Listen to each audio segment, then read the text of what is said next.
Suffering Succotash. It's Sunday, July 10th, 2022. How the fuck are you doing? So it's been exactly a week since my last upload, so kind of late again. You know, it is what it is. If I'm lazy, I won't put out an episode. If I don't have enough to talk about, I won't put out an episode, and who fucking cares? I got no responsibility to anyone, so I'm going to put out shit whenever I want to.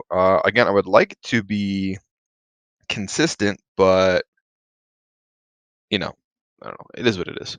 This is a passion and a hobby of mine. So, what's going on, guys? How you doing?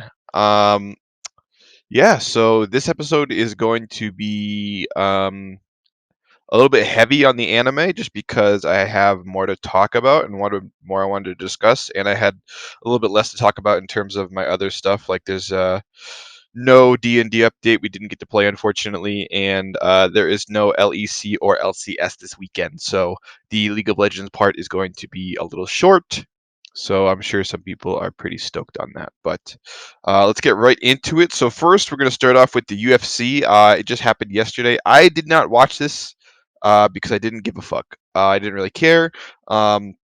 Main card, Rafael Fiziev beat Rafael Dos Anjos, KO TKO in the 5th round with 18 seconds into the round. I might go back and watch the highlights and see what happened, because it was probably a good fight if it went to 5 rounds and then ended by TKO. But um, yeah, I didn't watch this because I didn't care.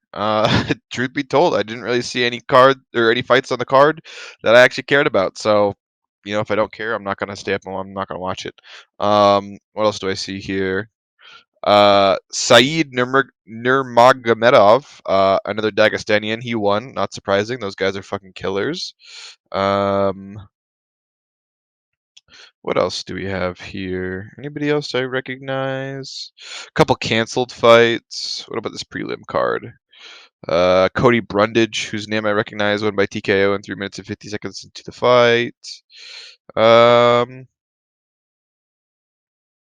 Yeah, again, this wasn't a fight I was looking or a fight card I was looking forward to, because I didn't know really anybody on the card, so whatever. Next fight night that we are looking at is going to be Saturday, July 16th. That is going to be exciting. It is actually going to be at a reasonable time. So the main card starts at noon, which is awesome. So I'm probably going to be watching this whole thing. So stay tuned for a breakdown of that. But just to go over it quickly, the main event is Brian Ortega and Yahya Rodriguez. That is going to be a banger. Another fight on the card, Li Jingliang against Muslim Salekhov. I don't know who that is, but it's probably going to be a good fight. We got Sue Mudarji against Matthew Christopher Schnell. That's probably going to be a good fight as well. Shane Burgos and Charles Jourdain. That's going to be a good one. And then Lauren Murphy, Misha Tate is going to be a good fight as well. There's also Michelle Watterson and Amanda Lemos on the card, but I don't really care. And then we're on to the prelim card. We got Jack Shore fighting Ricky Simon. That's going to be a good fight. What else do we have? Herbert Burns and Bill Algeo. I think Herbert Burns might be Gilbert Burns' brother. Maybe not. I don't know. They might just have the same name. Dustin Jacoby against Zhang Daun. Um, Dustin Jacoby has been getting. He's like a fighter out of Colorado, but he's been like a preliminary card mainstay for a long time. But he keeps winning fights, so I don't know when they're gonna give him some respect and actually put him on a fucking. You know, now would have been the best time to put him on a main card for a fight night, because I don't know. We'll see. Kind of pulling for him just because I am a uh, a homer, as we know. So that's going to be interesting. So stay tuned for that. And then after that is going to be the big UFC fight night in London. That's the Curtis Blades Tom Aspinall card. Again, that main card starts at noon, so I will be watching that, probably the entire thing in depth. So stay tuned for that as well. You got Jack Hermanson, Darren Till on the card. That's gonna be sick. Patty Pimblett, Jordan Levitt on the card. It's gonna be sick. Um, Nikita Krylov and Alexander Gustafsson's probably going to be a really dope fight. And then Paul Craig against Volkan Ozdemir. I don't know who that is, but Paul Craig's nasty, so I think it's going to be a nasty fucking card in itself. On the prelim card, nobody else I really recognize. So Yep, stay tuned for that. And of course, the next big UFC is going to be UFC 277 with Juliana Pena and Amanda Nunez. So, yeah, keep an eye out for that. Going to be interesting. But enough of that. We're going to go on to the LPL. And again, the last time I put out an episode was Sunday, July 3rd. So I think I already talked about those games. We had Mondays from July, or games from Monday, July 4th. The OMG EDG series was actually pretty good. I think I watched the last two games of this. It was actually pretty good. I was surprised OMG comes away with the win, 2-1. First game OMG wins. They actually kind of came out swinging with the Shyvana top, which nobody's really playing, and then Cream on his Silas, and I guess that's like his one of his signature picks, and he was nasty on it. He went 9-2-7, and then Shanji on the Shyvana top lane 8-1-7. So they kind of just steamrolled him that game. Came out with picks I don't think they were expecting, especially that um, the Shyvana, and then I guess they should have known that Cream was going to pick Silas because that's like one of his like bigger picks, but they just let him have it. And then game 2, EDG won. Close game, nothing really to report here. And then game 3, OMG wins 15 kills to 6 kills. They went back to the well with the Shyvana top. It didn't do as good as the first game, but it still helped them win the game. He still did pretty good. So that was a pretty good series. We got Tuesday, July 5th. We had Weibo Gaming and Rogue Warriors. Weibo lost. I did not actually get to watch this, but that's kind of crazy that they lost. And then LNG, IG, LNG 1-2-0. Those are kind of bad teams, so it doesn't really matter. Wednesday, July 6th, we had the FPX LGD series, which is actually pretty fucking good. What do we have here? FPX wins game 1, 26-8. They're looking a whole lot better with the top laner Summit now that he's there, but we'll see what happens. Clayton Summit had a good game there. Nothing crazy in terms of team comps. We do see the Shyvana top here coming out from LGD. So it might be a new pick over in the LPL, so just keep an eye on that. Game 2, LGD wins 23 kills to 8 kills. Nothing crazy here in terms of team comps. Okay, game 3, 20 kills to 8 kills. FPX wins. The pretty standard team comps here, but FPX gets it done. So I definitely see them pulling up more wins and become a playoff team. I don't know if they can become a team that's going to go to Worlds because there's 4 slots for the Chinese teams for Worlds, but the tip of the spear in the LPL is so fucking like it's just also good that it's really hard. So we'll see what happens comes playoff time. Excuse me. All right, Friday, July 8th.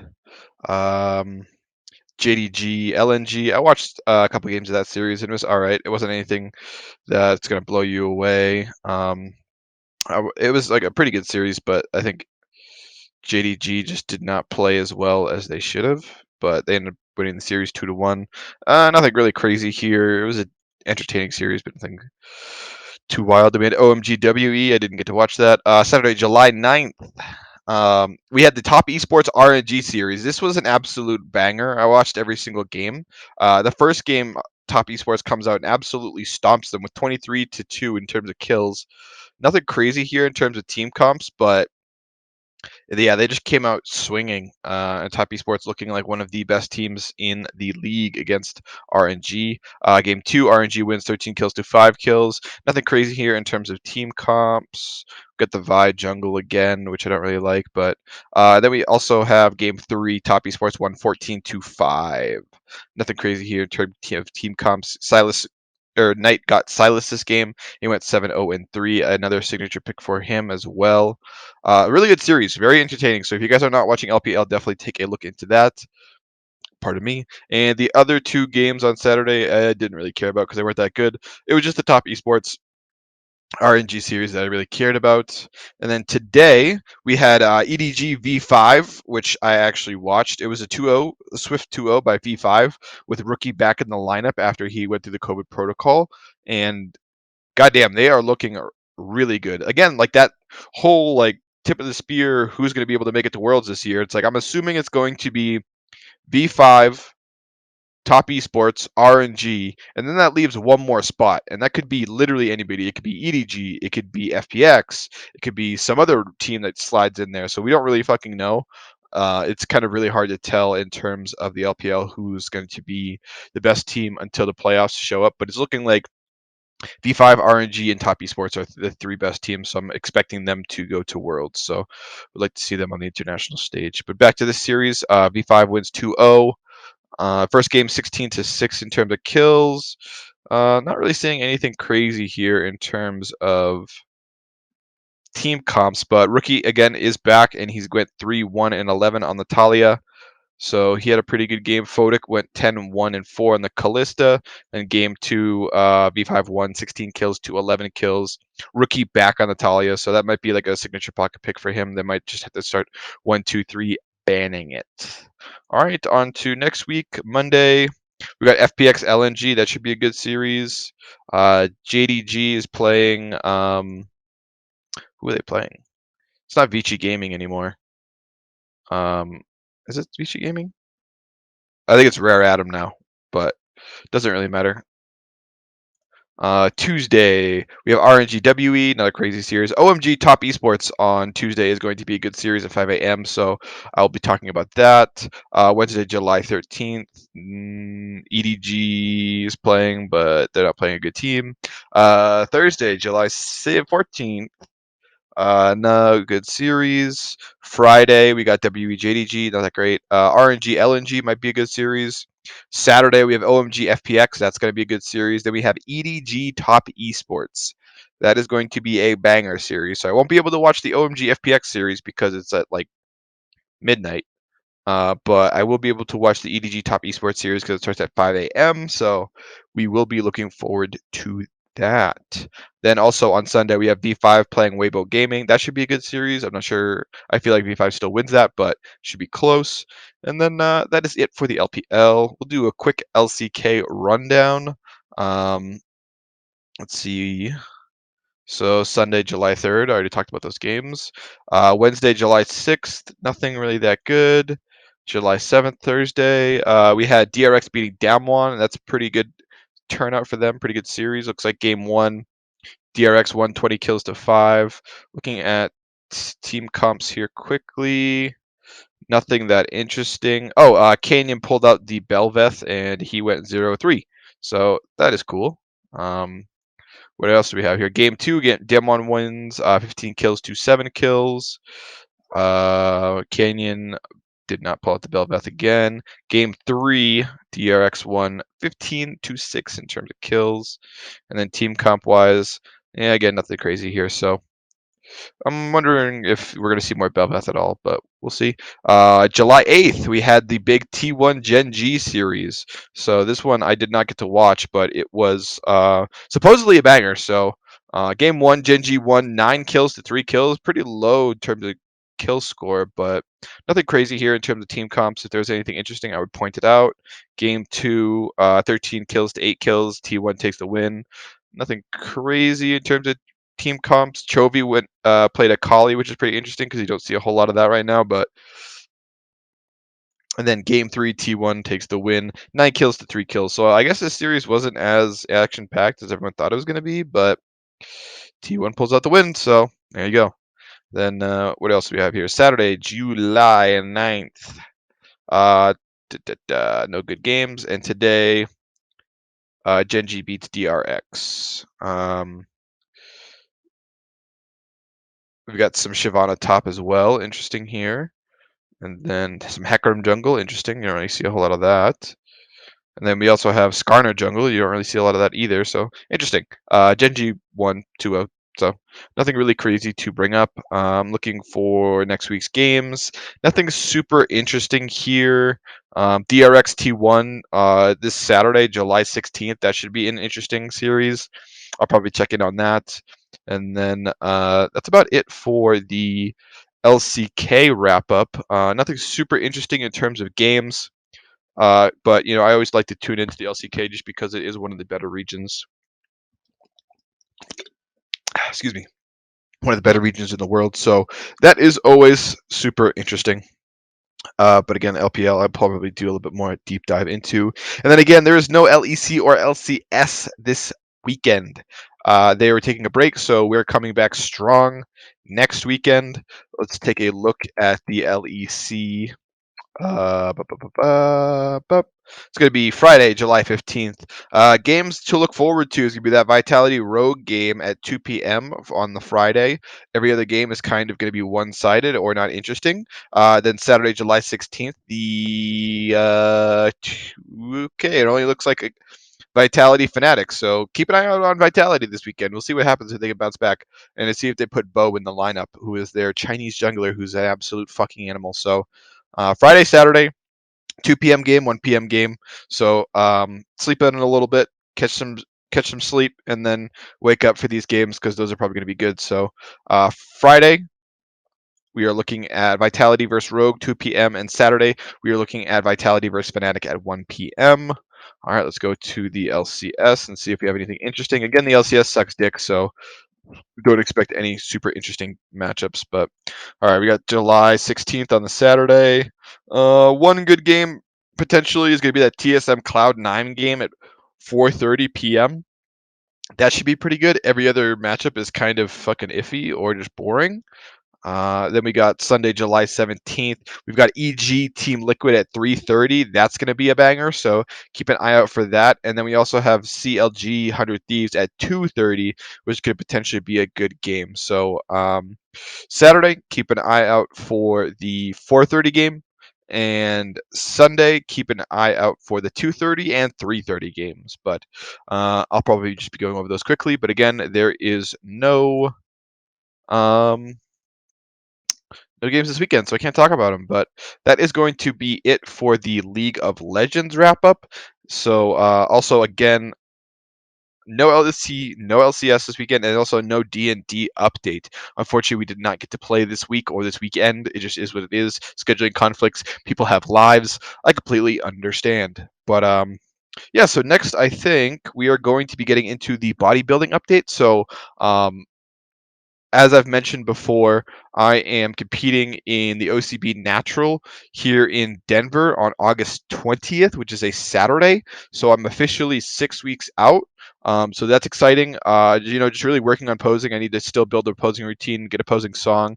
I need to get some posing trunks as well. And then I just kind of need to lock everything else down. Like I still need to get registered and pay for a card and all this bullshit. But it is what it is. I still have time, so do need to be doing that though, just so I don't have to worry about it when the time comes and I don't forget. So I don't want to show up and register and then be like, oh, you need to do all this bullshit. So I want to have it done beforehand. The tan, I think I have to get the day before or the day of. I'm not 100% sure. I still need to look into it, but I will give you guys more info on that. But feel free to go follow my YouTube, Don Burgundy on YouTube. That's where I just post like vlogs, workout stuff. I'm filming a full day of eating on a rest day video today, so I'm going to be putting that up later today once that's finished. After I put up this video on my podcast channel and on Spotify, so I'm trying to put some more content out there and keep myself busy and just trying to document this journey of mine. So I appreciate you guys. If you like, follow, subscribe, share it with your friends, share it with your family. Who fucking knows? Who cares? But I do appreciate the support for anybody watching, listening, following, and enjoying my content. But yeah, so that's going to be the bodybuilding update. Again, that is August 20th. I will have more information as the time comes. I still need to do some shit. And 6 weeks out. Getting excited. Getting a little nervous because I don't feel like I'm lean enough, but we will see. Just following the plan here. So keep my head down, keep myself accountable, keep myself focused, and we will be good to go. So, and then now we are going to be getting into the anime and manga section, which is going to be a little bit more extensive this time around, just because I have a little bit more to talk about. So let's dive into that. Anime it is then. Give me a second.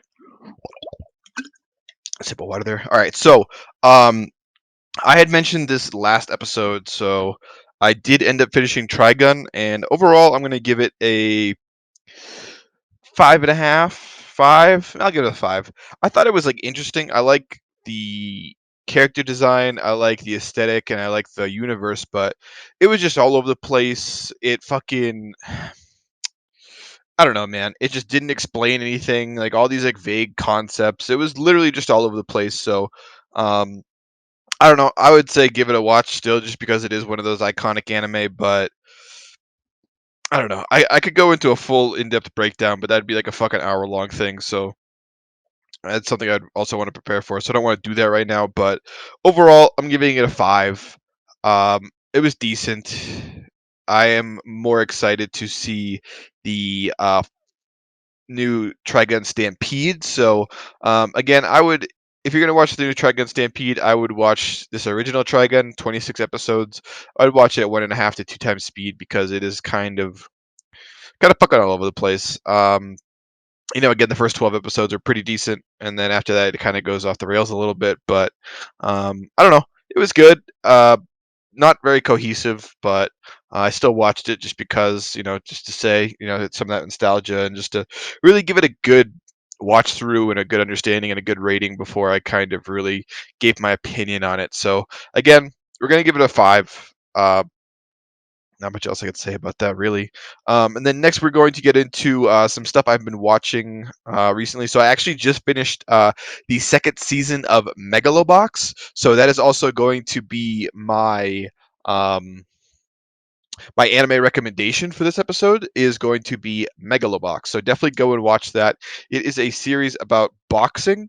Um, the first season came out in 2018, and the studio was TMS Entertainment. They have done a lot of series, some really heavy hitters. So they've done things like Rental Girlfriend, Doctor Stone, the Baki series, some Lupin stuff, um, Fruits Basket. What else do we have on here? Some Detective Conan stuff, some Bakugan stuff. Um, Yeah, they've just honestly, they've done a whole lot of stuff, so they're pretty heavy hitters in the industry, and they've done a lot of recognizable things. But I highly recommend this series. I think it is kind of a nod to that old '90s style anime. Definitely something that you should definitely look into. More serious. The tags on this are sci-fi and sports, and it is about boxing. So, um, it's pretty straightforward. Again, came out in 2018, and then the second season came out in 2021, which I just finished. The first season is more about the main character, like being in an boxing underground boxing syndicate, and then trying to find his way to legitimacy and fighting for a world title. So that's an underdog story. And then the second season is more about redemption. So something massive happens in the second season where somebody passes away, and the main character kind of can't handle it mentally, so he goes out and he's addicted to painkillers, and he's a drug addict, and he's fucking alcoholic, and he's just he's boxing in underground rings again just so he can fucking make some money and shit like that. So that's more about like him finding redemption and coming back to the things that he lost, not to really make up time, but to protect what's there again. Like it's a really good series. Definitely take a look into it.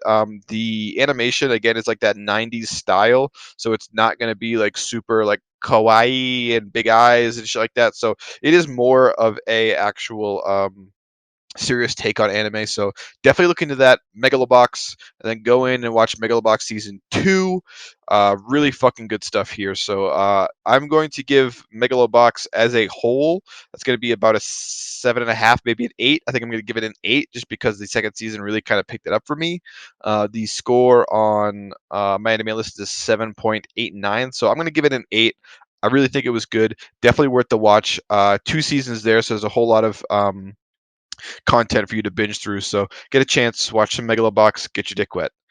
Next, we have the Big O. So I have been watching a lot of older shit recently, and the Big O is one of them. And that is something I don't think gets a whole lot of love, just because when it came out with a lot of things that were really hype at the time. So the Big O is a mecha series, but it is not a typical anime style. So this series was actually done by the same studios that do some massive series. So it was done by Studio Sunrise. Let's take a look here.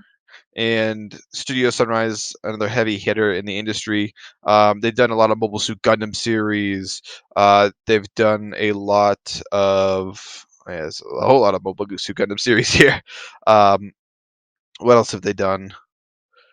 Let's see. A whole lot of Gundam, Code Geass, um, Gundam vs Hello Kitty. That's funny. I guess they did something like that, some kind of crossover. They did that Double Decker series, which is actually pretty decent. Um, what else do we have here besides Mobile Suit Gundam stuff? They just do like an insane amount of Mobile Suit Gundam stuff. I guess. The mech series is their fucking thing. But so this is actually written by the same authors that did some very recognizable series. So here, I'm pulling it up really quickly.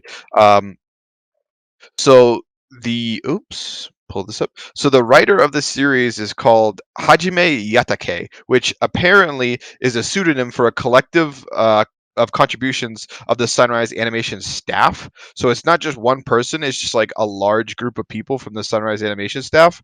And other series that they've done have been various Gundam series. Um, they did Cowboy Bebop, just for reference, and it does kind of look a little bit like Cowboy Bebop, but not a whole lot. They did what the fuck? Um, wow, this is fucked up. I don't know why this is so fucked up. Yeah, so they did. The other notable series again would be Cowboy Bebop, and then it would be this series, The Big O.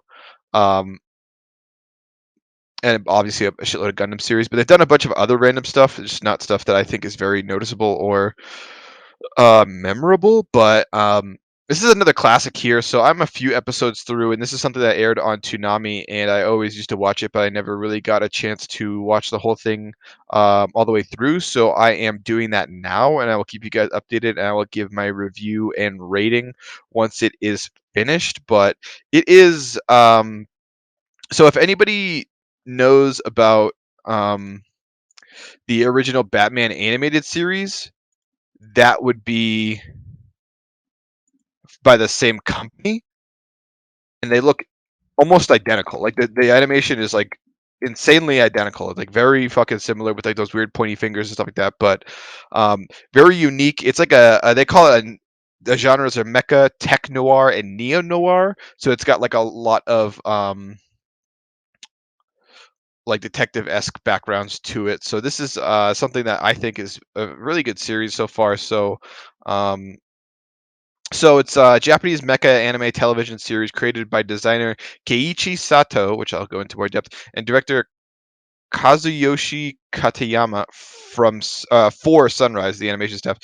So the writing staff is assembled by the series head writer Chiaki J. Kanaka, who is known for his work on Serial Experiments Lane and Hellsing. So another two other very big series here. The story takes place 40 years after a mysterious occurrence causes the residents of Paradigm City to lose their memories. The series follows Roger Smith, Paradigm City's top negotiator. He provides this much needed service with the help of a robot named R. Dorothy Wainwright and his butler, Norman Berg. When the need arises, Roger calls upon Big O, a giant relic from the city's past, which is the robot. So, very big detective vibes here. This is kind of like anime Batman in the sense, which is also kind of funny because this also is done by the series who did that original Batman series. So, let's see here. Keiichi Sato, he is most notably known for Black Butler, Tiger and Bunny, Gantz O, and some other Bullsuit Gundam series. Let's see here. And then we've got Kazuyoshi Katayama, who actually is known for obviously the Big O. He did Samurai Champloo, which I think was also done by the same team who did Big O. So that's pretty interesting. And then some other series that aren't super um, mentionable. Um, yeah, again, I think this is a really good series. Unfortunately, from where I found the videos or the episodes, the quality isn't super high, but it is what it is. It came out a long time ago, so I kind of understand it. Um,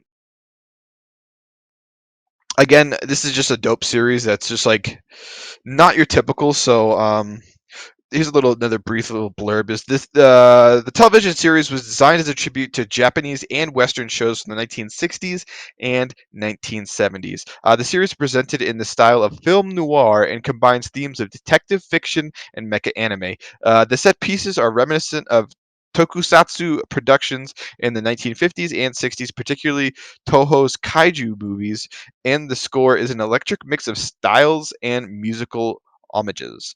Um, this is just like one of those animes, not very typical, not something you would expect, not something that they make a lot of anymore.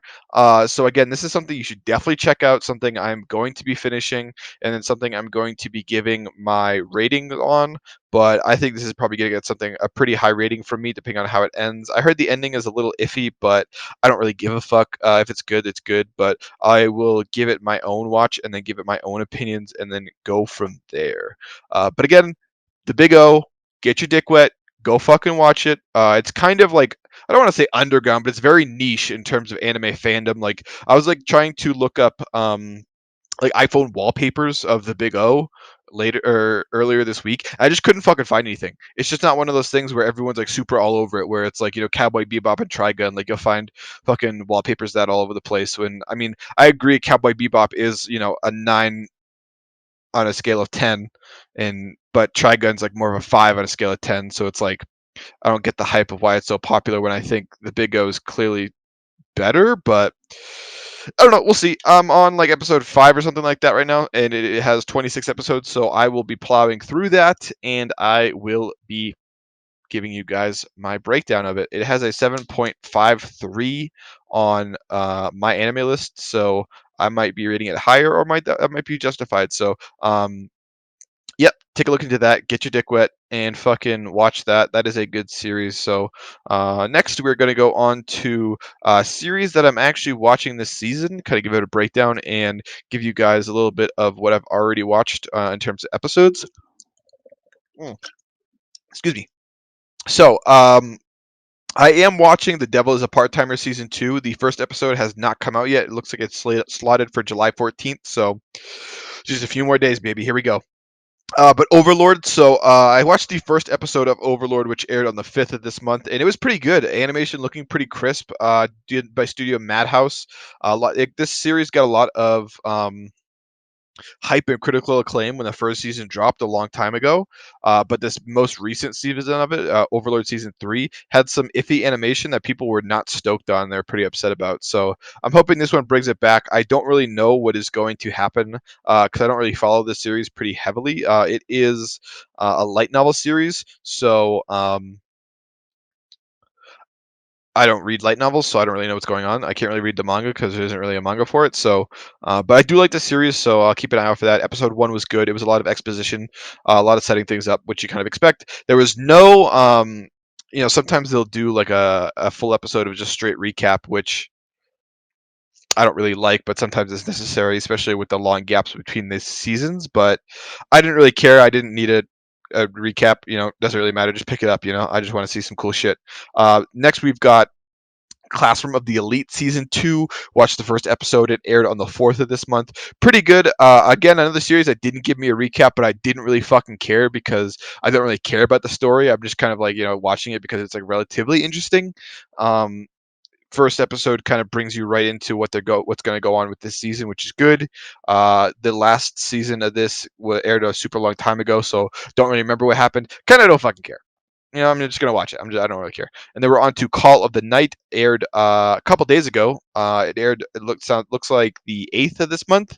I was actually pretty shocked at the animation of this. I thought it was really fucking good. I have read a decent amount of the manga for this, so I kind of know what's going on, and I could probably know what is going on up to the end of this season. It looks like it's slotted for 13 episodes, but I was surprised. The animation looked phenomenal, and they also did a lot of cool coloration of the nighttime, like it just like purples and dark blues and stuff like that. So um, keep an eye out for this. I think it's going to be good. The animation I thought went way higher than I thought it was going to be. It's being done by Linden Films. They are also most notably known for what else have they done? Da, da, da, da, looking through the Bastard series, an Initial D series. What else? Some random stuff. Oh, they also did Tokyo Revengers. That's what I was thinking of. So they also did Tokyo Revengers. They did Cells at Work. They did Cells at Work Black. Um, anything else here recognizable?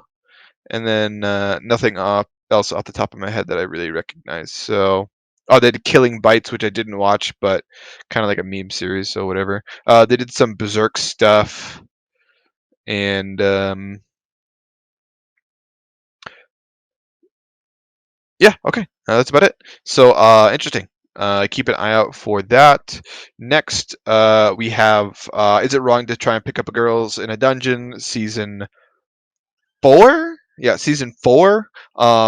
So they aired episode 0, which is basically just a recap of what happened last season, which I didn't need, so I didn't really watch that. The first episode is slotted for July 23rd. So this season is supposed to be significantly good, and then or it's like this season that covers whatever arc it is supposed to be significantly good, and then the arc after this is supposed to be even better. From what I'm told, so kind of excited to see this. Last arc was kind of lame, so whatever. Then we are on to My Isekai Life. I gained a second character class and blah blah blah blah blah. I watched the first 2 episodes of this. Pretty good. Animation is pretty fucking solid. They kind of just drop you right into the story. Again, I have read a decent amount of this manga, so I know what is going to happen. I'm just curious to see what the animation was going to look like and the pacing. It is done by Studio Revo Root. Not familiar with them at all. Um, they did one of the FLCL series.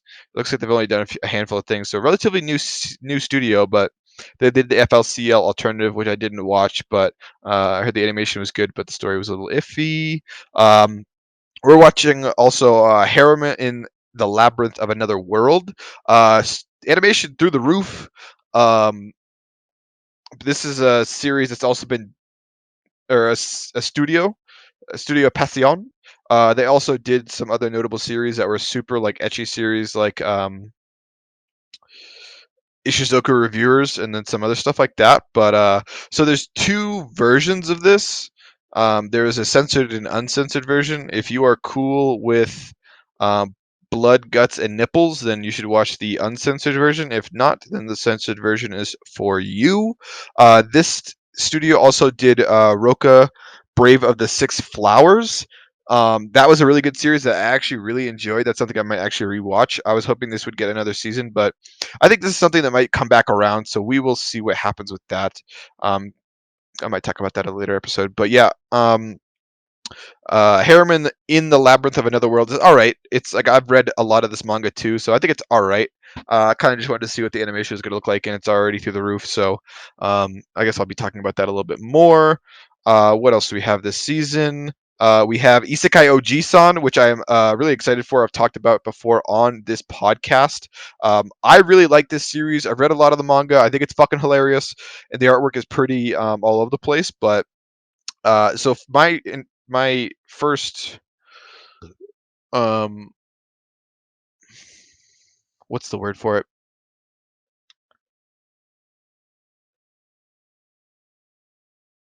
I can't think of the word. Wow, I'm fucking retarded. Um Whatever. So when I first saw it, the animation for the first episode, I was actually kind of shocked that it was actually really good. Not thinking that it wouldn't be, but I just didn't think it was going to be at the degree. So it's very stylized and it's not very generic animation. It's being done by Studio Atelier Pond Dark. I don't know what the fuck that is. Atelierpontdarc. Never fucking heard of them. They've only got like 3 credits on my anime list, so I guess they're new, but I think they're knocking it out of the park with this animation. But yep, first episode, really liked it, so definitely going to be keep watching it and keep an eye on it. And I think the last season or series that I'm watching this season is going to be Black Summoner. So the first episode I'm going to actually be watching after I finish up this podcast. But I'm excited. I'll let you guys know more about it. It's being done by Studio Satelight, who, let's see what else they have done. They done a lot of stuff. They did a lot of Macross stuff. Let's see, what else did they do? Did some Final Fantasy stuff. They did Nanbaka, which was a really good animation. The series was iffy, but the animation was good. What else did they do? Anything else really notable? Nah, not really. All right, well, that's fine. But from what I'm seeing here is that most of the stuff that they've done had really good. Oh, they did Log Horizon as well. They had really good animation, so I'm expecting this animation to be really fucking good. This is a battle, like a fight heavy series, so I'm expecting the battle scenes to be well animated and kind of unique in a sense. So I will let you guys know once I finish that. I'll probably talk about that on the next episode of the podcast. But yeah, so that is everything I'm going to be watching this season. I don't really see anything else here that I'm super interested in. Maybe if I see something online and it catches my attention, I will. But that is everything for this season. And then we are going into manga. So I've been reading a decent amount of manga, but I'm going to give my manga recommendation, and that's going to be Chojin X. That is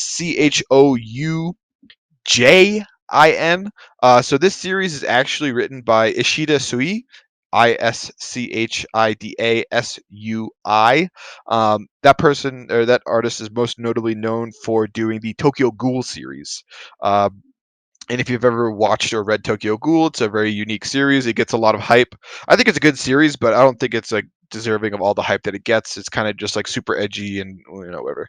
I think the manga for that series was significantly better than the anime, but it is what it is. It's you can only do so much. But if you've ever read the manga, the art style is very, very unique. Like a little bit like rough, sketchy, like kind of all over the place. And the same thing is here for Chojin X. So I think the series is really good. I've read a decent amount. From what I'm seeing here, there's only 24 chapters translated, but I think it's really good. So this is another series that has to deal with like um, characters gaining some kind of ability before when they were just human. So it's kind of reminiscent of Tokyo Ghoul, but not in the same sense. I think it's a really good series. I think the artwork is really cool. I think it's really unique. This guy really comes up with a lot of male or female. I don't know if this person is a male or female.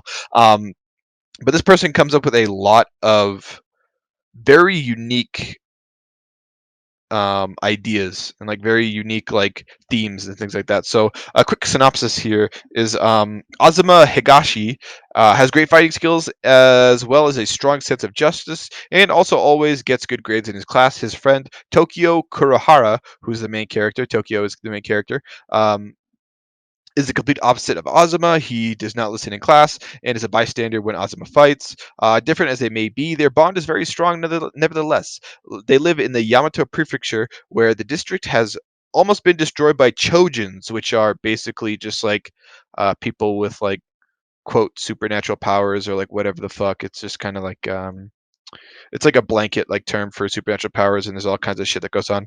Uh, uh, where the district has almost been destroyed by Chojins, humans with supernatural abilities. When the two are returning home, they encounter a Chojin who threatens to kill them. With no other way of escaping, the two decide to become Chojins themselves. Yeah, so what happens is like they're like trying to like walk home or whatever the fuck. They run into this guy who's got these abilities, he's got like stretchy abilities, whatever, and he's gonna kill them, but then somehow I forget exactly how, two syringes get dropped, and those syringes can turn you into a Chojin, and then they like inject themselves with it, and then they gain abilities. The main character Tokyo Kurahara, he gets like bird-like abilities. So it kind of depends person to person on what the actual like supernatural abilities they get. But his happen to be like bird and like vulture themed. But it's definitely worth the read. It's definitely worth looking into. So it looks like the series is relatively new. Um, let's see here. So it says it's irregularly serialized since May of 2021, and then so it's relatively new, still going, but definitely worth looking into. Definitely pretty fucking cool art style, cool ideas. Again, this guy, is it a male or a female? It's a male, apparently. Um, he's best known for his dark fantasy series Tokyo Ghoul, and then he's also doing the Chojin X series. He also ended up doing like a 69-page storyboard manga for Hunter x Hunter for like the backstory of Hisoka, which I didn't look into, but pretty interesting. Um, but yeah, this guy does some really cool shit, so definitely keep an eye out for that. So my recommendation is going to be Chojin X. Keep an eye out for that. I think it is pretty fucking dope. Um, I would not be surprised if this gets an anime adaptation very soon. So um, keep an eye out for that. I will be talking about it in the future, and that's about it. So I think that is going to be the end of the podcast here, boys and girls. Thank you again for listening. Feel free to like, comment, subscribe, rate, review, share with your friends, stuff like that.